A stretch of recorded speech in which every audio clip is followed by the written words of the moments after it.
All right, so look, he's going. So you see the stalking that they do? Because again, they know where I'm going, right? Now, how do they know I'm going? Right? I have only thing, I'm returning the board. How do they know? How do they know exactly where I'm returning? How do they know that? Because again, they have me under surveillance. All right, Pam didn't know. I didn't speak to her. I haven't spoken to her for 2 days actually on the phone or anything like that. I ain't texted to let her know I was going to return the motherboard today. Because again, this is what they do. They have you under surveillance.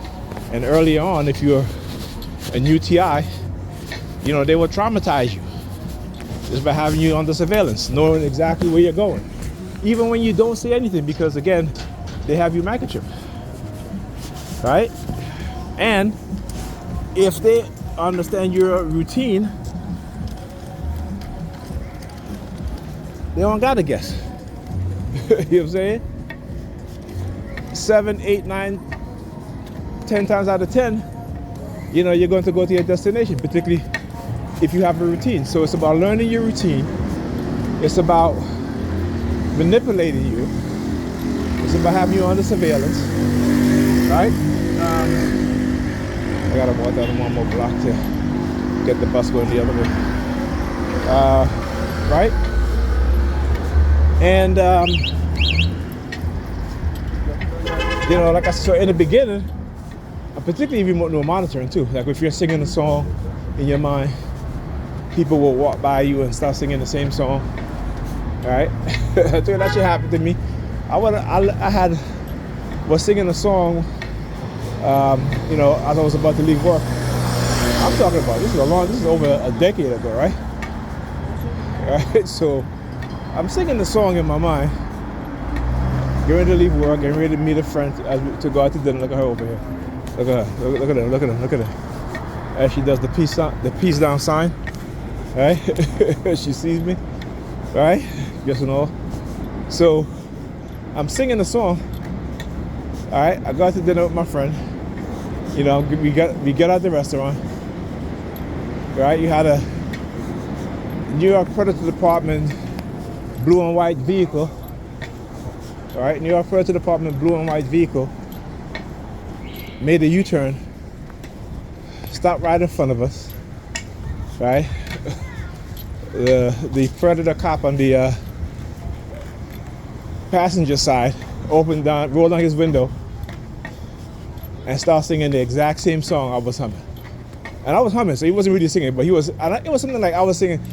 It wasn't really a song that that you play on the radio. It was a song that I made up in my head, right? And it was more of a hum, in my mind, as opposed to saying it out loud. And so I used to test these things out, and they were confirmed to me. That's how I knew that I was microchipped. So there's certain things that you can do as a TI to confirm that they microchip you, right? So just get up one day. I used to get up at times one day in the weekend and just go any place. I'll pick a destination in my mind, someplace I haven't been before, all right? And then when I would go, they would send the perps or the fire department, the fecal department, which would show up at the destination before I got there, right? With the doors open, so I can see the sign that says stop, right? Or they'll have these usually white dudes, always white dudes actually in the beginning. For the past couple, I'll say for the first decade of my targeting, it was majority white people, white men, white male, standing in the corner with their sons or their children, pointing at me as they see me, right? Looking down at their children or their sons, and then pointing at me like they're showing, like I'm some type of circus attraction, right?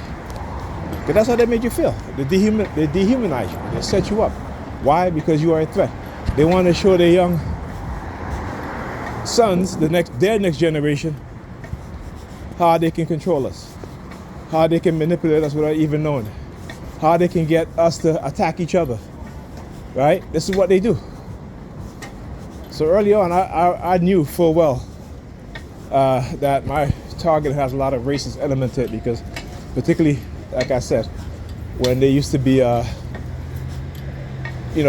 supremacists at the corner when I leave my job with the Confederate flag in the back of their jacket. They used to have those, those green, what do you call it? Was it utility jackets? They're like nylon. So they had they had the Confederate flag on the patch of the arm, standing at the corner, skinheads. So I knew. But, like I said, we're dealing with military psyops operations, right? That surveil the black community, right? That attack us when we're young, manipulate us, weaponize us against each other, weaponize certain things, right? Like I said, white people start moving back into the community because they know what they've done. They know that they can move back into our community and not have any type of pushback or blowback from what it is that they've done to us. And because we love it when white people move back, right? Because we're so happy, excited. They got Starbucks, they got a Crunch Gym. But we never stop to ask ourselves, what was it about us black people that they didn't want to bring those things into the community when it was predominantly black, right? What is it about us black people that when white people start moving into the community, they start changing the water pipes, right? So we never want to ask ourselves those questions because we knew the truth. And because, again, our cognitive dissonance, just like religion, right? Our minds, ignore, pretend, and, we put a smile on our face, even when we're hurting. Even when they've damaged us. We put a smile on our face. Because that's what we've been trained to do. Right? That's why white people can walk around here knowing that, they've displaced a large number of us. Right? They're around here telling the landlords that if you have 70 to 80% of your occupant in the, look at she threw the thing on the street, right? So, like I said, telling the landlords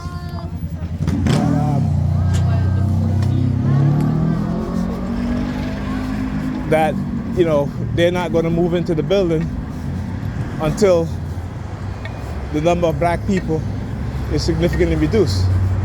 And so you see the landlord planning, waiting a few years, raising the rent till you cannot afford it.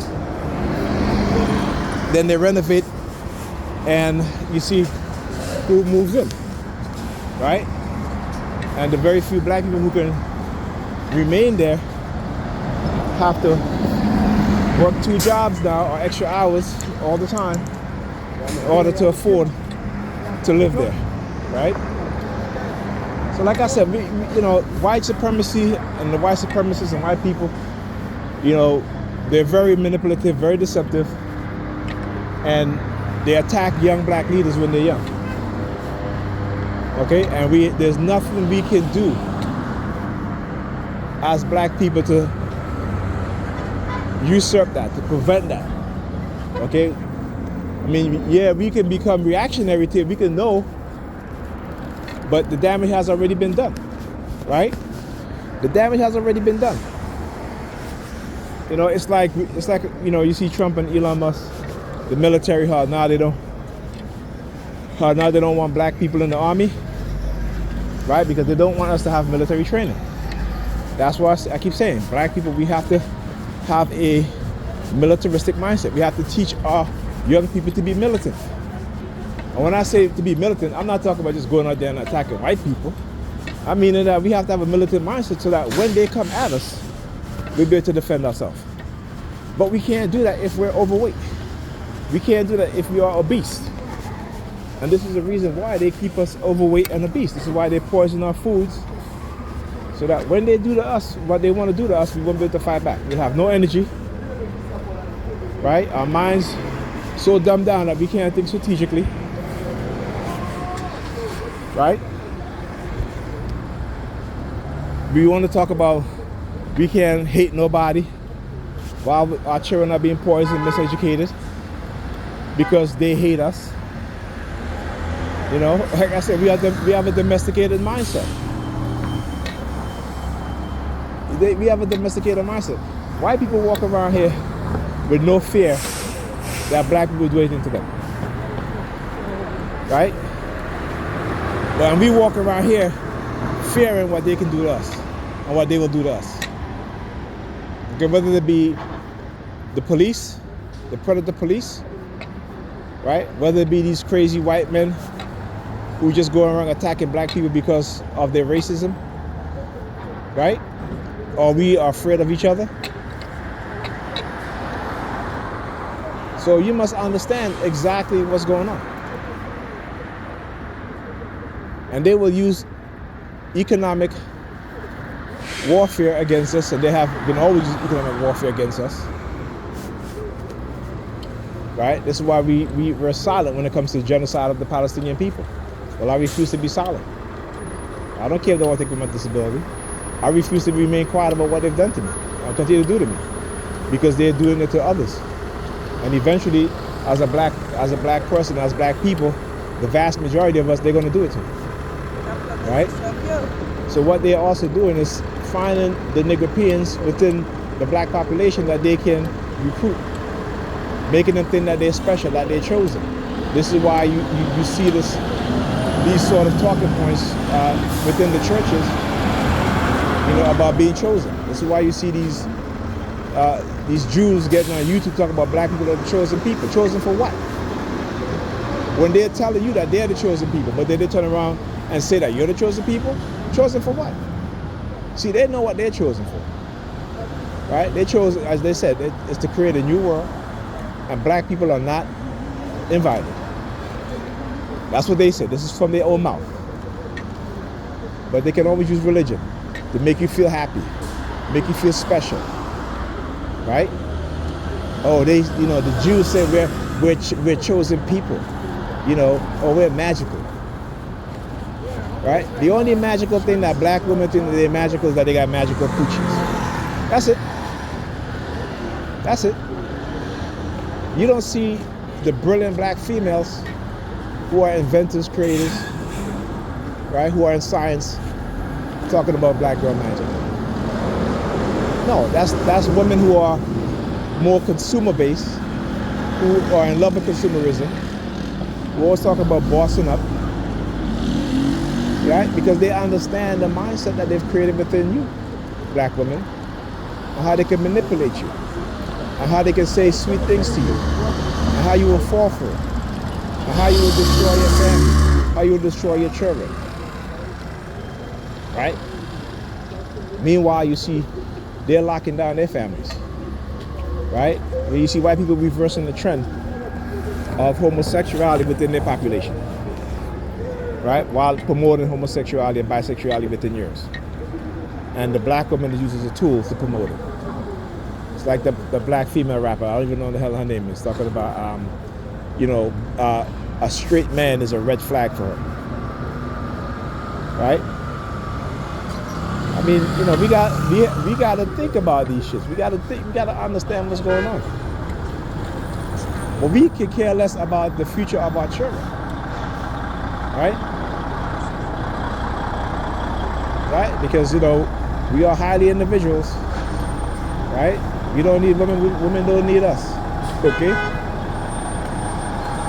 The only group of people that's saying that shit is us. So they can go ahead and continue to participate in doing what they do. Like I said, I already said over a decade ago what they were going to do, because they told me, and they thought that no one's going to listen to me. That they're going to start mass layoff, mass unemployment. Go back to my videos. Go back 10 years, a decade, and listen, and you'll see what I'm talking about. All right, the very same people try to recruit me, try to manipulate me, thinking that they will going to empower me, but I can't help my people, then I knew something was wrong. Okay? You see, anybody, what is it? Red Beagle, JDL 7632. Any God who's trying to tell you that we're going to give you a business, we're going to make sure you're successful, but you cannot help your people, that's not God. That's not God. You know what I'm saying? And then when I started researching about microwave radio wave frequency because of what my mind was saying, and I knew that wasn't me. Okay, and it took me a while to really filter through the manipulation. But once I started to realize what was going on, I said, okay. And even still today, they still can manipulate me in some ways. Like I talk about, my friend texting me today, talking about that I said to her that no one would hire her. I'm like, why would I say that? And she was so convinced that I told her that. I said, why would I say that to you? I said, I've been very supportive of you. I've been very supportive of you. Yeah, what was it, like about 4 years ago? Right, when she was when she signed up to take this course to be a teacher, to go to school to be a teacher. Okay, like I said, I got her a laptop. Right? I used my AFRIM to purchase a laptop for her. I gave her kids computers. I donated computers to her kids. Right? I always think about her kids and her. So I said to her, so why would you think that I say that? And she was like, and I straight up told her, I said, you're being manipulated. I told her, I said, you are being manipulated. And I sent her an article on targeted dream incubator. Right? And that also about technology that, that can manipulate your mind to think certain things when that's not true. Right? And like I said, listen, I know sometimes our consciousness, I know our consciousness, but number 32, you're going too fast. That they can put things in our mind. They can make us say things. For example, when I talk about when I first started going through this stuff, going to my family for advice and being told that the government don't do such a thing, I know they wouldn't, and this and that and all this stuff, not realizing that their minds are being hijacked. Look, number 32, 132,519. Black vehicle across the street. So nice to see a number of vehicles showed up with number 32 in the license plate. Because they think that they got me emotionally wound up, right? Fight or flight. No. But they were telling me, the wrong things. But I didn't know about it at the time. Listen, my mind was so messed up by what they done to me. Right? To confuse you, to manipulate you. To set you up, to entrap you, the covert drugging, the use of honey traps, all done covertly to manipulate you, and no one sees what's going on in the shadows. Okay, and cognitive warfare, right? When cognitive warfare is waged on an individual or a people, you don't see it, but what you do see is the negative effect of it, the negative outcome. And like I said, when you look at we as black people, how these black women are behaving, what it is that they're saying, more so than the men. Okay? That, how do they get black women to become the biggest consumers of luxury items? More so than wealthy people. Anybody else? Right? How do they get black women to become the largest group of women who are in college debt? Taking loans for degrees in which when they get a job, it's not going to pay them enough to pay those college loans back. How do they do that? They weaponize their mothers. Right? They weaponize their mothers. And in turn, their mothers ignore the sons, right? And tell the daughters, look, you can't depend on no man. Without understanding the socio-economic dynamics of white supremacy and the war that it has raged on their men, their sons, their uncles, their fathers, their brothers. Right? So they become totally oblivious of that. So when I talk about, the dumbing down of our minds and the dumbing down of the minds of our women through religion, right? But when you begin to research your history, you understand that our women were the wisest people on the planet. You understand that we worship our women, right? That our women were first deified, right? When we saw that, we started to come into that consciousness of being aware that, life comes from the woman, okay? But we know that in order to sustain life, that we needed the sun, we needed the food, we needed the air, we needed the water, right?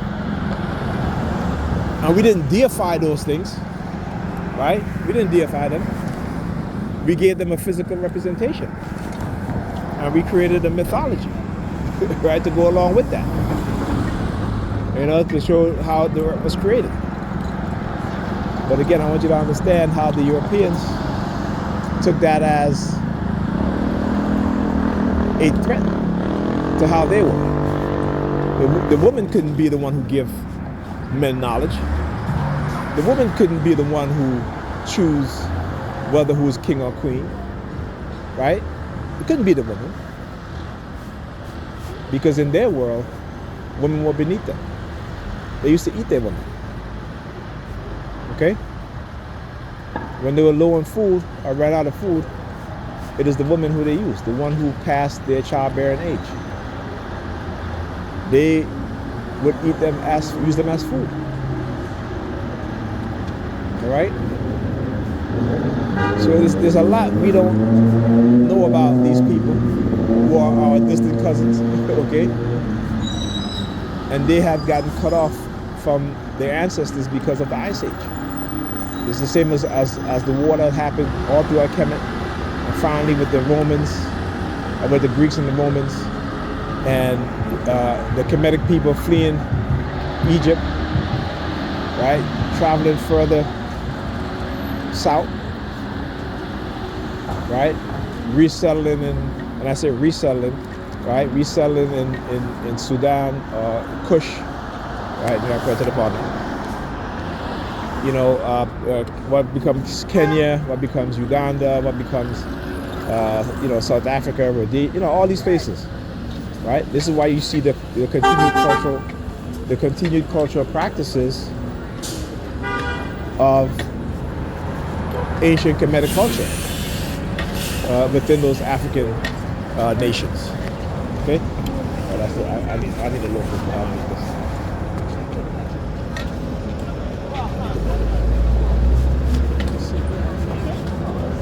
Right. So if you don't know these things, you will continue to live in ignorance, and they will continue to manipulate you.